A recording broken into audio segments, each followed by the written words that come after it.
आई होण्याआधी मला वाटायचं बेबी झाल्यावर फक्त घरात एक नवीन मेंबर वाढेल.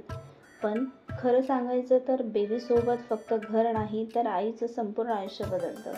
आई झाल्यानंतर आपला दिवस आपल्या मनाप्रमाणे सुरू होत नाही, तो मुलाच्या रुटीननुसार सुरू होतो. आपल्याला भूक लागली आहे की नाही, झोप पूर्ण झाली आहे की नाही, यापेक्षा आधी मुलाने जेवलं का, झोपलं का, त्याला काही त्रास तर नाही ना, हेच म्हणत असतं. पूर्वी स्वतःसाठी वेळ काढणं अगदी नॉर्मल वाटायचं, पण आई झाल्यानंतर एक कप कॉफी शांत पिणंसुद्धा कधीकधी लक्झरी वाटतं.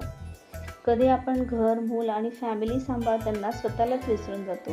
आणि हो, मॉम गिल्टसुद्धा असतो. मुलाला पुरेसा वेळ देते का? काही चूक तर करत नाही ना? असे कितीतरी क्वेश्चन सतत मनात येत असतात.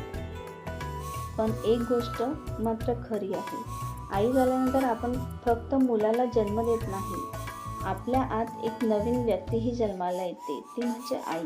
ती थकते, कधी रडते, कधी चिडते, पण तरीही दुसऱ्या दिवशी पुन्हा उठते आणि आपल्या मुलासाठी सगळं करते. म्हणून जर तुम्ही एक आई असाल आणि कधी कधी तुम्हाला वाटत असेल की मी स्वतःसाठी काहीच करत नाही, तर लक्षात ठेवा, तुम्ही कमी नाही आहात, तुम्ही खूप काही करत आहात. तुम्हाला आई झाल्यानंतर तुमच्या आयुष्यातला सर्वात मोठा बदल कोणता जाणवला, कमेंटमध्ये नक्की सांगा. अशाच रिअल मदरहूड आणि पॅरेंटिंग स्टोरीजसाठी मॉम सिरीजला फॉलो करायला विसरू नका. पुन्हा भेटूया मॉम सिरीजच्या एपिसोड 2 मध्ये. बाय.